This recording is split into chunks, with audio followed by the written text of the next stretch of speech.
Hello everyone and welcome to another edition of Overcoming Depression and Anxiety, brought to you by Healthy Me Summits. I'm Joanna Rushton, your host, and we're being joined here today by Haydn Brakell. Haydn is an allied health professional whose career has focused upon assessment, treatment, rehabilitation and recovery within a variety of different settings, including hospitals, private corporations and private consultations. Haydn, thank you so much for joining us today. Thanks for having me, Joe. Haydn, you have a remarkable story, and one of the reasons why we have asked you to join us today is for you to, number one, be able to share that story with our audience, and in doing so impart a great deal of hope, guidance and inspiration for those that perhaps are not in the space that they would like to be. I think the very first place we should start perhaps is to connect with our audience, if you would, and maybe just give a little bit of a sharing as to when you first and what age you were at when you first realized that you had a mental health condition. Okay, that's a complicated question, Joe, because my awareness, without obviously the direction from specialists in terms of understanding what was happening, was frightening. Dealing with that process, I suppose my first awareness, I was very, very young.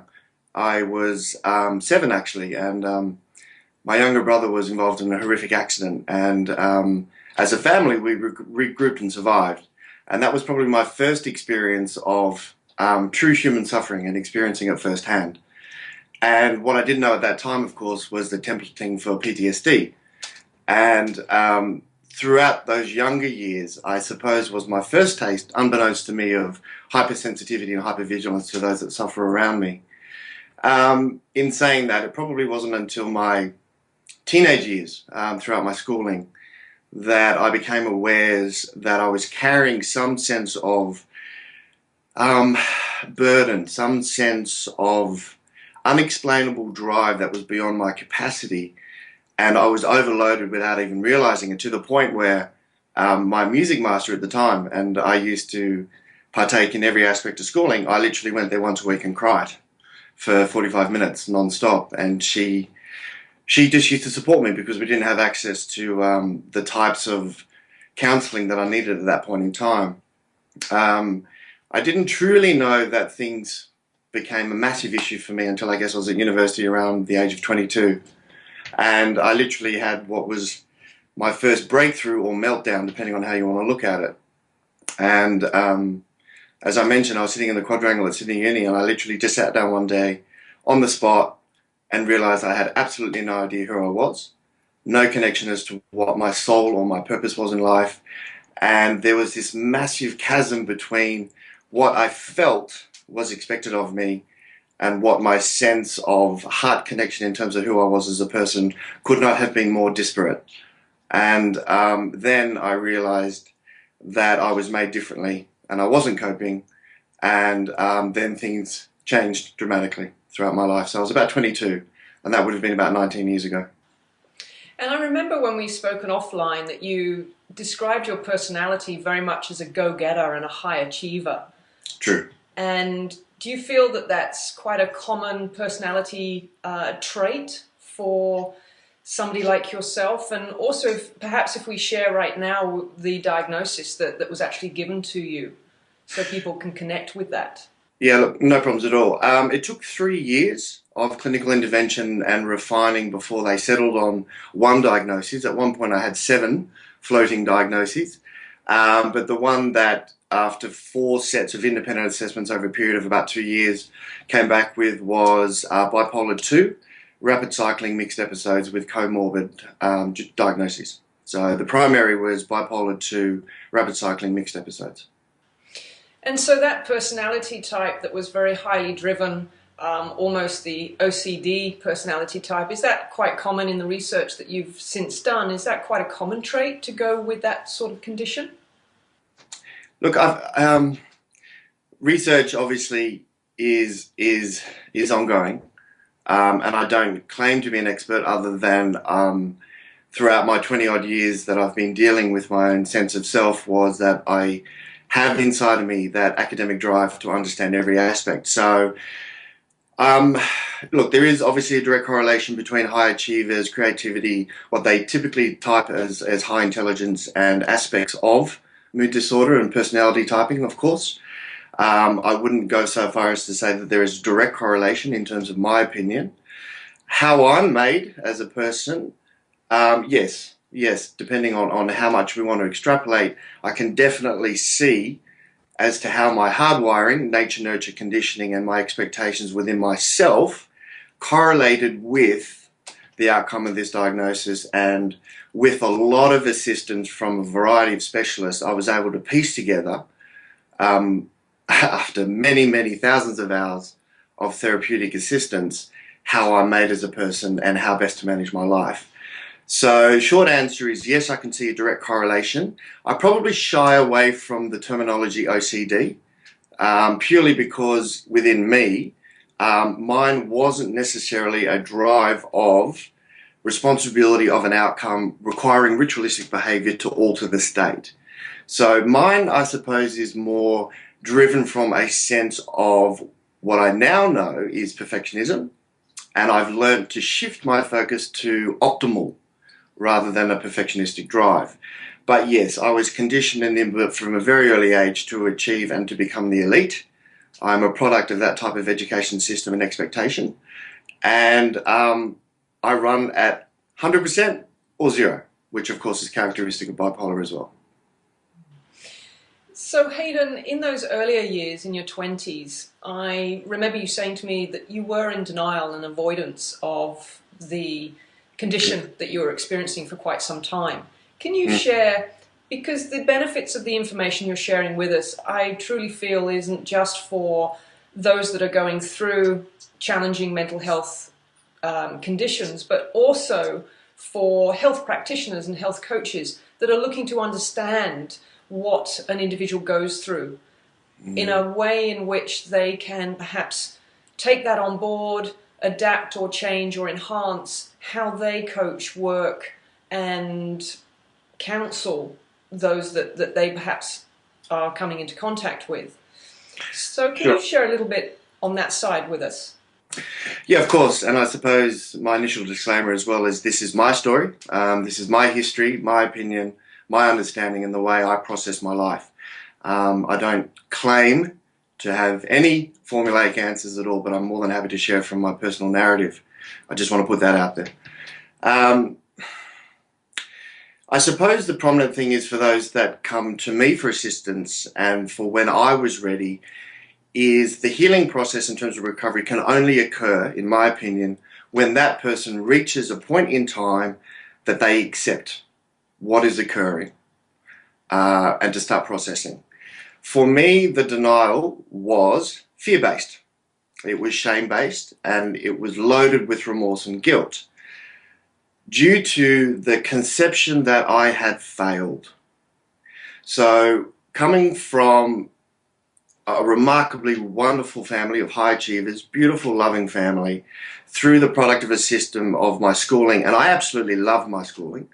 And yes, it was expected, you know, that you are the top of the top, and that was how I was schooled. And you know, it's a catch-22. But by the time I got to university, as I mentioned, I knew I was losing control, if you want to use that expression, and I wasn't coping with my studies anymore. And the denial aspect was there can't be anything wrong with me at that point in time because I came from a wonderful family, beautiful brothers, beautiful parents. I was given every opportunity in life. I have worked my guts out. What on earth is happening? This can't be happening.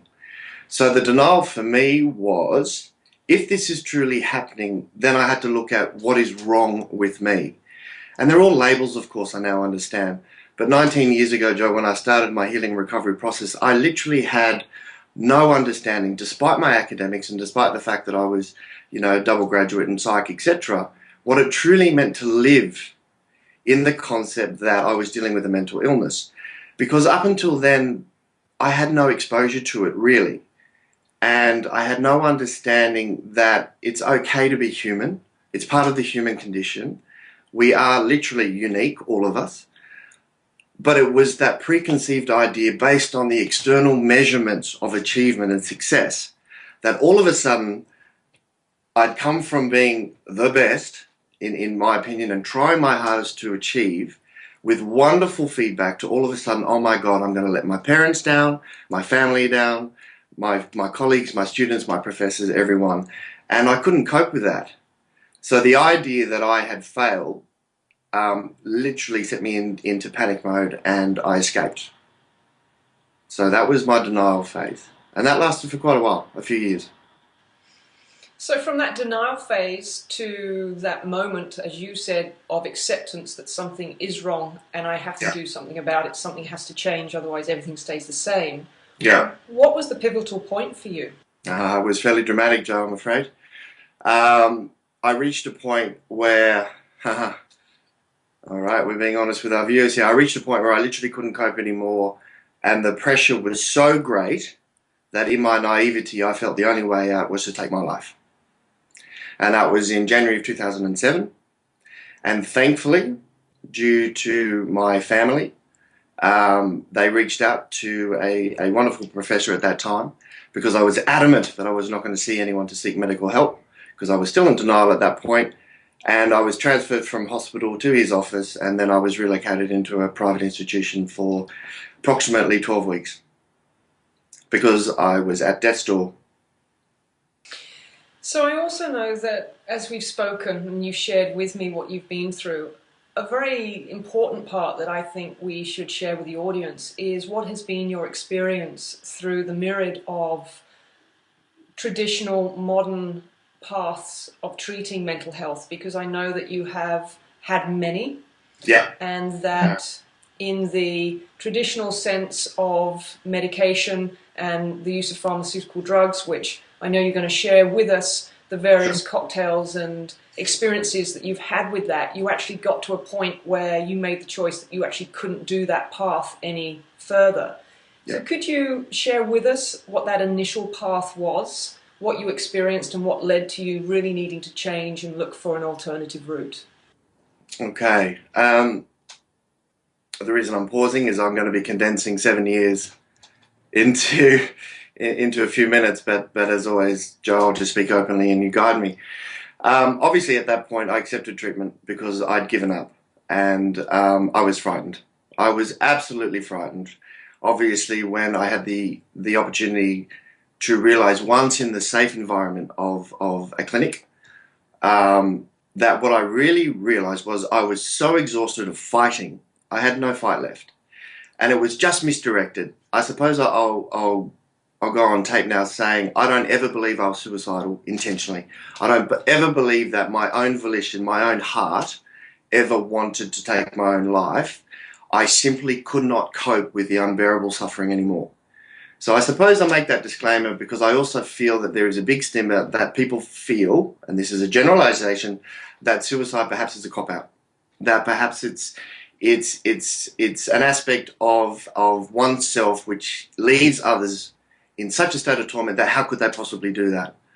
And I suppose my view on that is, for me, sliding down that well into that pit of utter despair with nothing to hang on to was so overwhelming, I just simply could not bear it anymore. But in saying that, with the assistance and the containment and the safety of those clinics, and they're absolutely necessary in that acute phase, absolutely in my opinion, it offered me a breather to sit back and to accept guidance. So that was my acceptance point. My breaking point was, this is terribly wrong. So at that point, again, I was a novice. I'd never truly been exposed to the concept of neuroleptics and psychotropic medication. I understood, despite my academics, sort of what they roughly did. I'm much more advanced in my understanding now. And of course, when you're in that kind of a clinic and you're accepting expertise guidance, you go with it. So that was my introduction to how do we medically manage the diagnosis and what it was. Now, as I said, it took them quite a while to refine it. So I was a guinea pig for a long time. I was a guinea pig for a long time with some success and and a lot of hiccups. And I went with that because I was again in a position of somebody help me, because I still was not capable of understanding how I could manage my life, how I could integrate the concept of what it was I was suffering with, and be able to re-establish a quality of life. And that didn't occur, as you indicated, for about 6.5 years, 7 years into treatment. Now, that wasn't continuous treatment. I was able to sustain active, purposeful life for periods of time in between. But I was hospitalized many, many times with acute episodes. And there were many multiple concoctions, everything from your standard SSRIs, your standard antidepressants, your stabilizers, your antipsychotics, your Mayos, and there's a lot of very potent medications that the doctors, in their educated wisdom, were utilizing as a trial and error with me. And I suffered greatly through that experience. As I mentioned, there were pockets and periods where I felt that there was a possibility that I may improve, but they were only temporary. And I was unable to achieve the sustained level of functioning with that amount of medication to lead a productive, healthy life. So after about 6.5 years, maybe 7 years of trial and error medication across a multitude of platforms in various clinics, I eventually reached a point. I eventually reached a point where it was not for me. There was just something inside my heart that finally said the amount of medications that they were putting into me was having a significantly negative impact on my ability to understand who I was as a person, to make a connection. I literally was so scrambled in the head. I was anhedonic, I was dysthymic, I was labile, and I was so messed up, Joe, that I had no concept who I was as a person anymore. And eventually something in me, I'm going to call it my heart, said enough. We're going to trial this another way, because after 7 years, this is not where I want to be. So I made the decision to titrate off the medication and to start working my way naturally as to understand who I am as a person and my purpose in life. So Haydn, I know, and I certainly don't bring this up to dramatize the situation whatsoever. It's purely to be able to educate our audience and the reality of what is so real and what people do actually experience.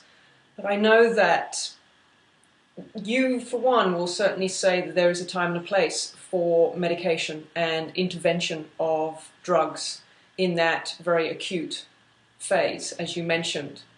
But there is also the danger of a concoction or a cocktail of drugs creating very severe and very real suicidal side effects. And I believe that you also fell prey to that experience as well. Yes, I did, Joe. Thank you for the direct question. Okay, this is my experience. Again, I stress my experience. Yes, as I indicated before, I've never believed throughout my treatment process, whilst in hospitals and institutions, that I was ever actively suicidal.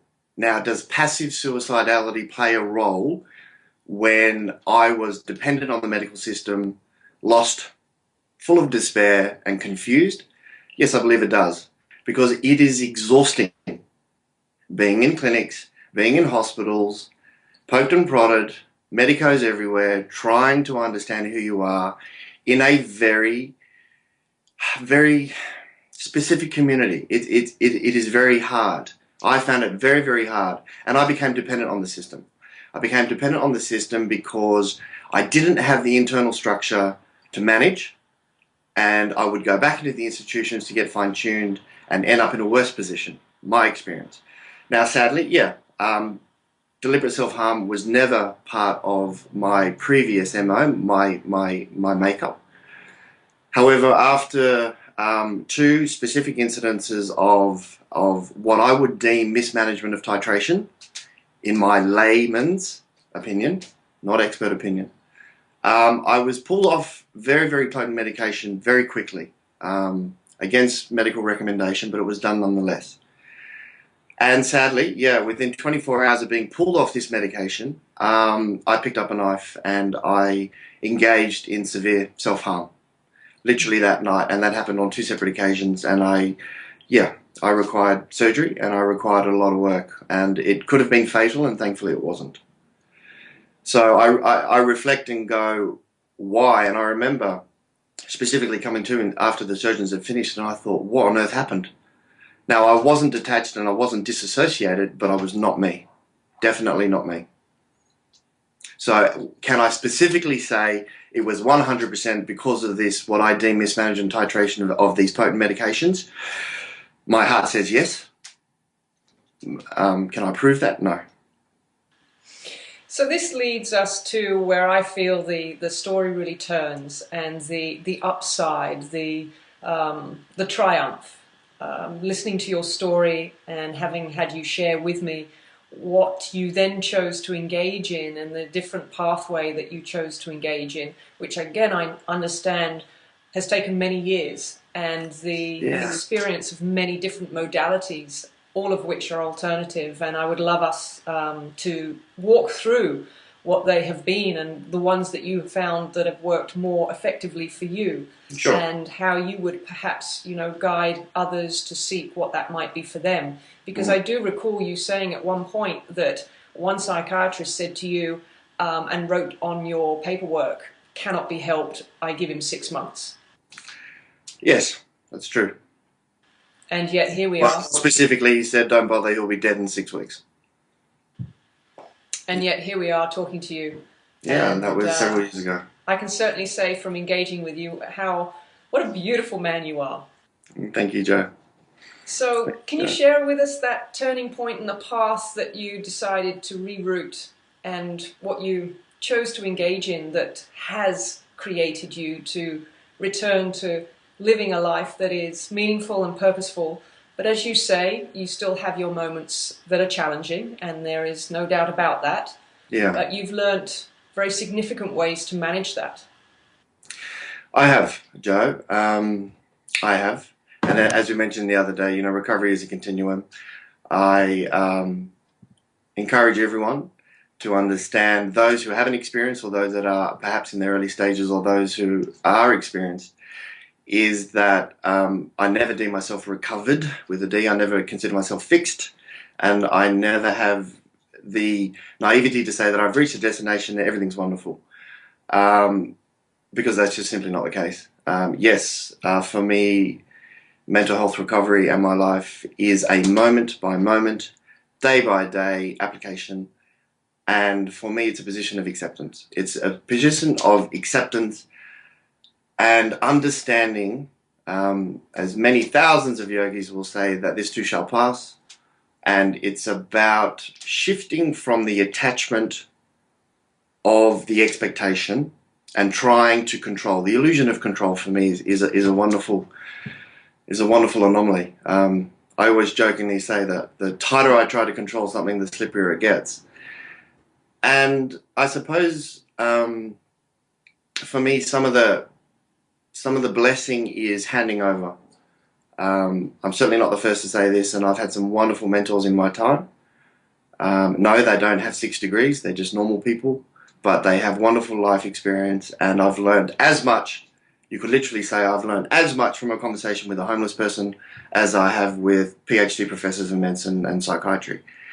I don't feel lived experience and life experience has got anything to do with the number of textbooks you've read. End of story. It's to do with connection, it's to do with understanding, it's to do with empathy, compassion, forgiveness, and to just let go. Just let go, which of course creates its own sense of fear and anxiety. And for me, I suppose that was my biggest shift, was I thought, well, it can't get any worse. I've suffered the seizures, I've had the complications, I've had issues with the heart, bone marrow, platelets, kidney malfunctions, you name it, I've had all that. Don't feel any better, so let's try something else. And yeah, okay, on record, yeah, it was against psychiatric advice. They said I'd be on medication for the rest of my life, and I was playing God if I chose to try and do otherwise. My prerogative, it's my life. I'm slightly sidetracked here, but I suppose that inspired me almost to a point of anger, where I felt denigrated after 7 years to not being heard, to all of a sudden being told that I was playing God because I was choosing to connect with myself and drive my own purpose in recovery. Risky, perhaps, but ultimately, who's the one that has to live it and suffer? Me. So, yeah, coming off those medications is exceptionally grueling. So if any of the listeners out there are contemplating that, please seek medical supervision while doing it. I cannot stress that enough. It must be done with medical supervision. And I was blessed to have a great medical team that are still in my corner that oversaw and supervised the flushing over a very long period of time, several years, done very sensibly and slowly, because the recoil effect is huge as the brain settles. And I argue on days I'm still mad as a cut snake, so perhaps it's not settled. But that's okay these days. So for me, my background is education, fitness, human movement, health sciences, and I've always been interested in naturopathy and alternate. That's how we were raised as children. We were raised with TCM, traditional Chinese medicine. And I suppose for me, I turned back and I thought, was I always like this? Was I always living a Russian roulette based on primary and secondary symptoms, juggling everything, trying to cope? And for me, the answer was no. I remember times in my innocence, in my youth, God bless it, that the most difficult decision I had was, do we go for a surf or do we go and play rugby? I mean, fantastic. And I realized with a lot of soul searching, and that's what I call it, that I still had access to that type of energy within me. I still had the capacity to connect with what Petria at Quest would call your first nature, my true self, or others would call your divine self, depending on how you read it. And that is always within there. So again, anyone who's listening, recovery is not external. Recovery is not outside of self. Recovery is within you. Yeah? And for me, it became a way of deconstructing the concept of top-down, right? Top-down cognition through to the body. And I started to rebuild myself from the bottom up, from the inside out, from innocence, youth, core values, purpose, connection, and to feel my way into life, rather than trying to comprehend and understand what was happening. So yes, so I started literally, and this is a God's honest truth, I started to think more clearly, and more importantly, I started to feel again. And that was a very slow process that continues on a daily basis. And for me, meditation, mindfulness, healthy eating, physical exercise, sleep hygiene, and connecting with mentors who have been through it, for me, is the way to go. So as I said, I've been blessed to have some fantastic mentors in my life. Some great guys who have taught me a lot. And I've lost a lot of people along the way. But in saying that, the way I manage on a daily basis is to try and keep it as simple as possible. I suppose, in my humble opinion, recovery can be as complicated as you make it, or it can be as simple as sitting with yourself, coming to your senses at any given moment, accepting it, feeling what is going on, and then releasing without judgment or attachment, and continuing. So what I hear you talk about so beautifully, Haydn, is this journey that I often describe, this journey as, I think, whether it was Buddha or a very wise monk, the path between the mind and the heart is probably the longest journey, the shortest one, yet the longest one. And yeah, but can I tell you, Joe, what a buzz it is when I found my heart again. Man, there's smiles. Oh, I haven't smiled in 3 years. Like I even said the other day, it took me a long time to even look at myself in the mirror, to get rid of the toxic shame, to get rid of the guilt and to get rid of the attachment and to sit there and go, you know what? Haydn, you're doing okay today, and that's good enough. So you know what you've just said, and I ask this because I haven't been to the depths of the despair that you have.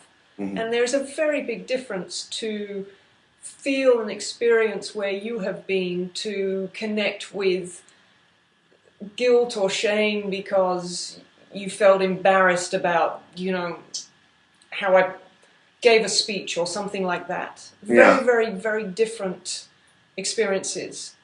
So my question is, when you are at the depth of feeling the shame, the guilt, the hurt, the self-hatred. Yeah, potent word, but accurate. Where do you start? Wow. How do you start?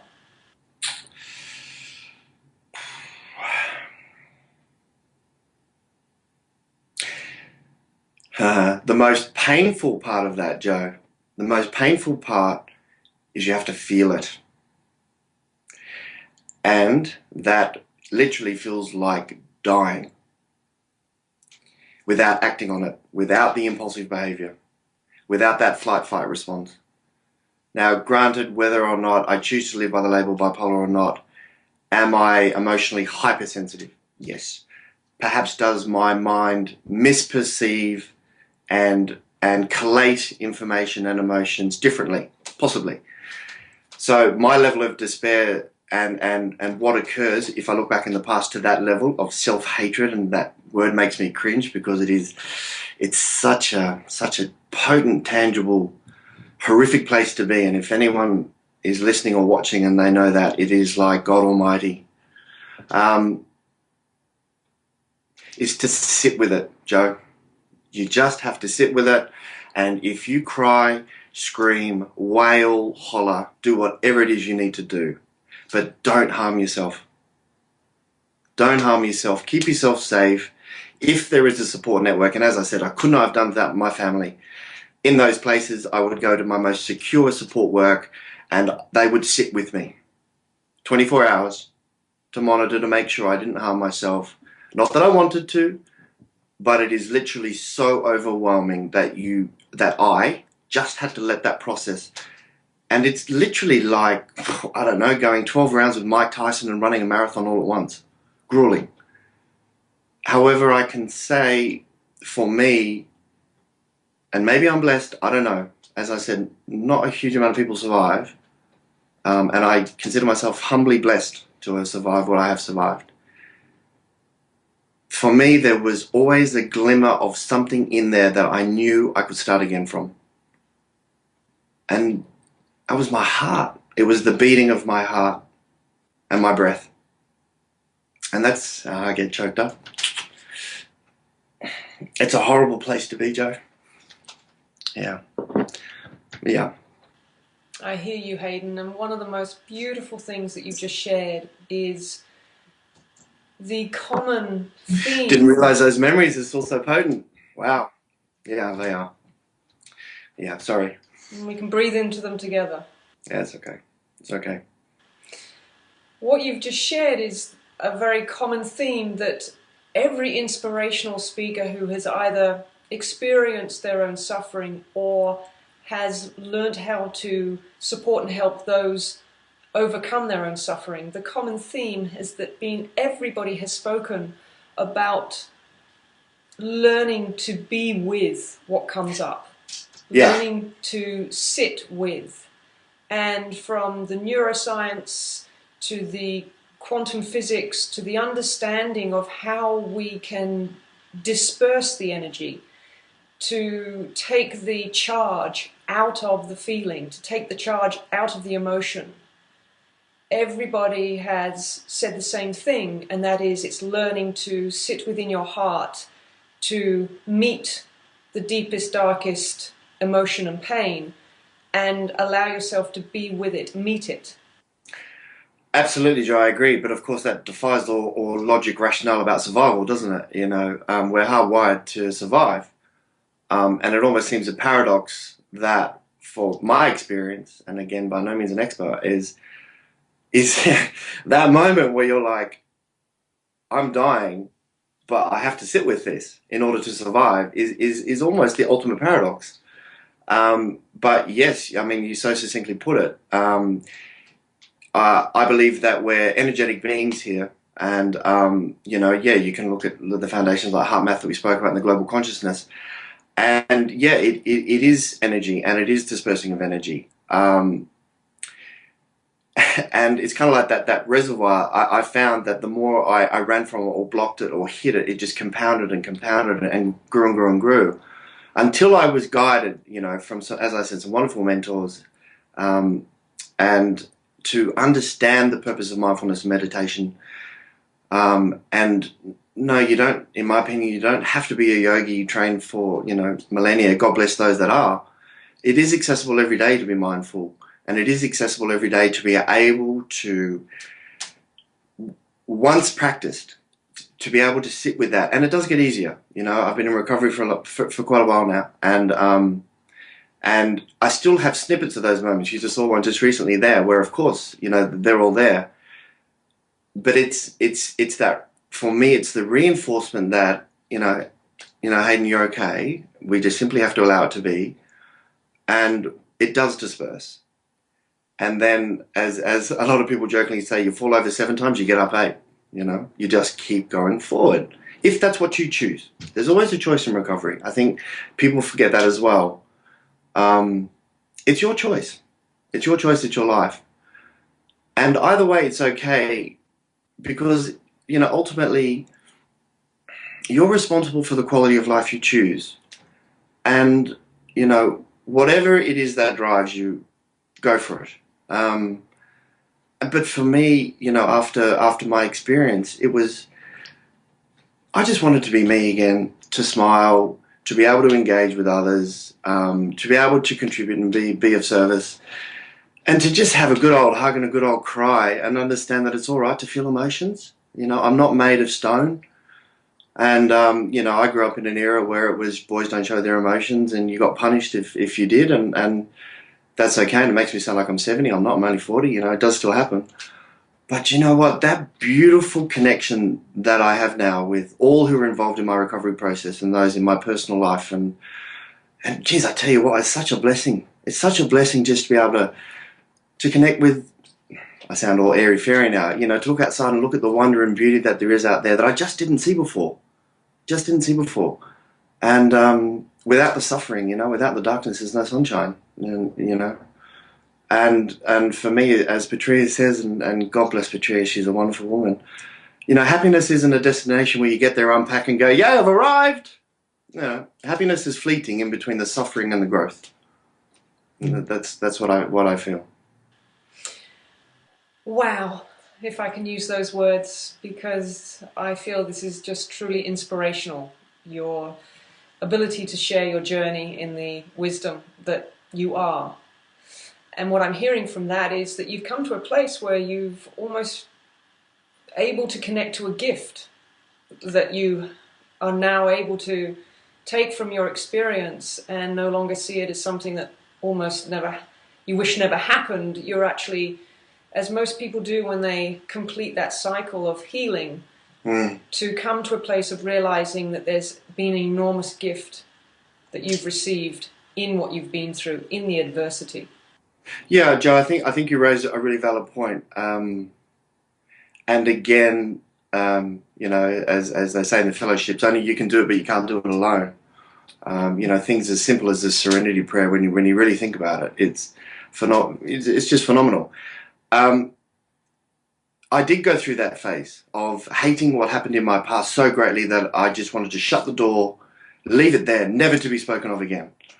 And as I jokingly say, I'm mature, and you know that I'm just a kid still. No, I came to look at it differently. However I'm made, I'm made. I really choose not to focus on labels anymore. I really am not interested in someone saying, this is your diagnosis, this is your category, these are your boxes, and these are your axes. No, I'm not interested. I'm a person first, I'm a soul first, and I'm made differently. And when I worked through that, and again it was with some wonderful people, is I started realizing that in that suffering and how I'm made up are wonderful gifts. A lot of challenges, but there are some wonderful gifts. And I realized to deny myself access to that was probably cutting half of me off. And what I have found, and I suppose out of the thousands of people that I've met over my times in clinics and learnt so much from, was the wonderful, unique capacity each person had throughout their own story and throughout their own history, and to be able to engage and listen to how someone perceived their purpose, how they connected and how they saw stuff. And I thought, wow, you know, I see it like this, you see it like that. And that's when I suppose I really look at the concept of perception. It is a gift I found through what I've experienced to be able to now to sit back and perceive what I believe is both the innocence and the beauty of what we have every day, every breath, every moment. There is an opportunity to be humbly inspired. And that, for me, is a gift. To walk around in conscious awareness rather than automatic, subconscious replay every 5 seconds. You know, to me, I mean, you see it, just go down Pitt Street at lunchtime, you know. But hey, that's my little quip.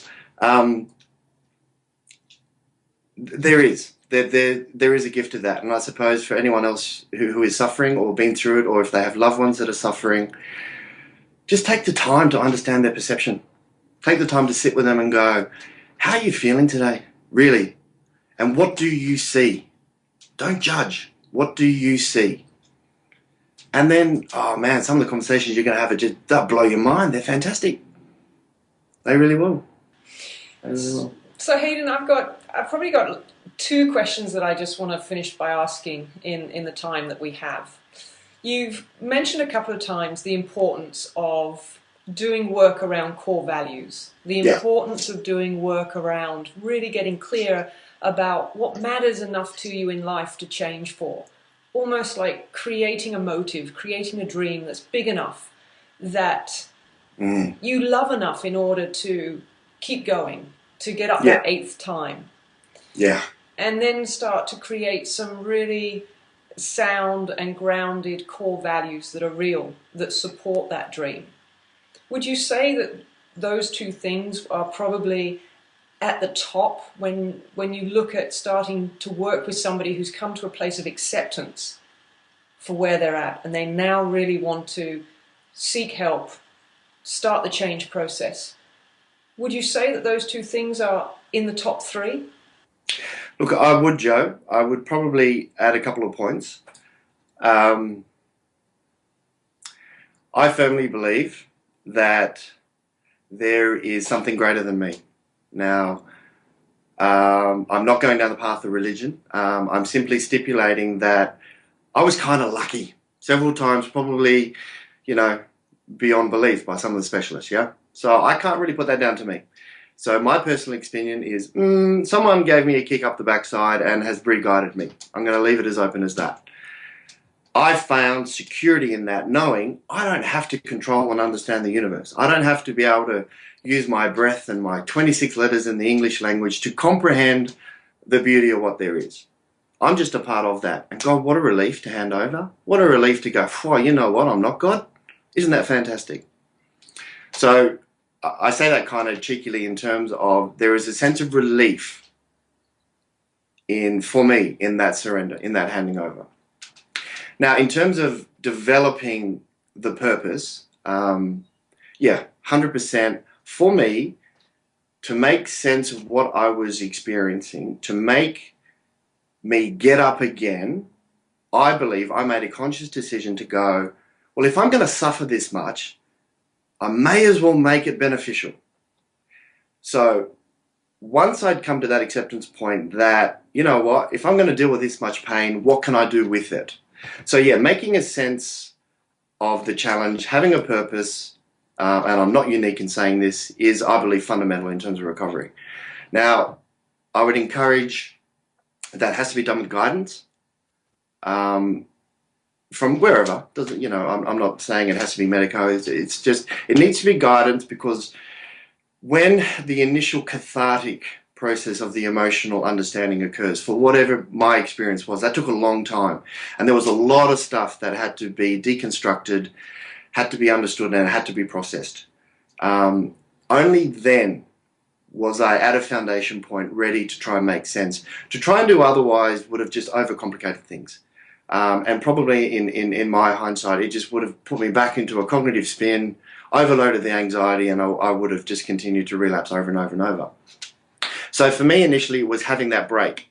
So places like, Quest for Life, places like the retreats, Gwingana, etc., I found for me were really beneficial for time out, so that I could meditate along the way. And I still use them.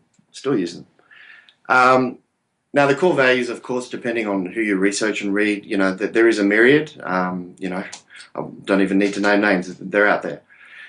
For me, the core value, I suppose, in lay terms, was connecting with my heart, there I go again, and understanding back through my life, I suppose, without even overcomplicating it, when was I happiest, what was going on, what was I thinking and feeling at that time, and how do I bring that forward into my mature adult life, post-hospital, post-suffering, post-diagnosis. And for me, I started to rebuild my core values. Right down to I am lovable.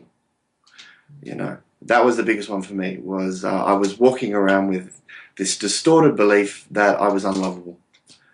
And that's just one, it all depends on every individual. So with the right kind of counselors and guidance, whomever you seek, I started rebuilding through psychotherapy or whatever your choice is, the core values that were important to me. And once they were identified, and I always keep them to 3, let's not overcomplicate it, and bringing those into a daily sense of purpose. And I would always find when I start getting a wee bit out of kilter, or processing too quickly, or overcomplicating life, or feeling stressed and burnt out, hang on a sec, take a breath. What is it that makes me who I am? What do I believe in, and how do I bring that forward? It's pretty simple in terms of that as a foundation. So I do believe that, core values and a sense of purpose are necessary, guided by something bigger. Absolutely. And that's the pulse that runs through us that often we can't name because it's beyond mind. It is beyond mind. It's beyond mind. It's beyond body. It's beyond emotions. It's your essence. So my very last question to you, Haydn, in that case is, and I have no doubt you probably have many of them, but what would be your daily affirmation that you are using currently? We're putting together an inspiring affirmation ebook for our listeners to download and be inspired every day by another speaker's choice of words. And if our listeners choose to take them on and practice them, then who knows what might change for them. Oh, Joe, okay. My daily affirmation that I woke up with this morning was love others as I do unto myself, and be true to your heart. So if we were to put that behind the words I am, how would you make that statement? Geez, you're technical now, Joe. Come on, I told you, I just go with the flow. Well, I just make it fundamental. I am love. Haydn, you've been an absolute inspiration to talk to. I feel so privileged. In fact, I just want to hang out with you more. That's the truth. Yeah. We can go and have a coffee anytime, Joe, if you're in Sydney. No problems. Then I am, and I think we're going to make that happen. Absolutely. For sure. I feel so privileged, incredibly humbled to have spent this time with you. Thank you so very much for sharing your story, your inspiration, your wisdom. I just know how many people this is going to touch, their hearts and their minds, and be that catalyst of change for people that are ready to become accepting of where they are. So thank you very much, Joe. It's been a privilege. And if throughout this process there's any particular questions from anyone out there, I'm always available to offer any other insight I can to assist others in their time of suffering. That's all I'm about. Well, on that very note there, Haydn, is it not right that you work currently with young men in the space? Yeah. Well, actually, it's both sexes. Yeah, I work in a adolescent group home.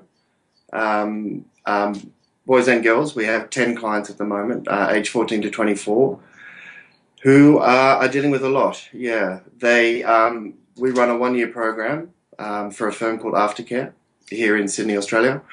And it's for adolescents who are either post hospitalization and don't quite fit in the criminal system, and they effectively, after a very lengthy screening process, come into our program ideally for a year. And throughout a wonderful team, we have a variety of specialists in our team. We facilitate independent living and emotional well-being, social well-being, yeah. And we do our best to support these kids and these children who are suffering, because, as you know, they're innocent kids, and everyone deserves a chance at a quality of life. So I'm humbled and blessed to be part of that firm as well. It's a great organisation. And what's the organisation called? Is there a website? Yeah, it's Aftercare, and the home I work for is called Corinda. Yeah. Haydn, thank you so very much. I look forward to our coffee and a time to catch up one-on-one would be fantastic. Thanks, Joe. Thanks very much for your time. You're very welcome. Thank you. Take Bye. care. Bye now.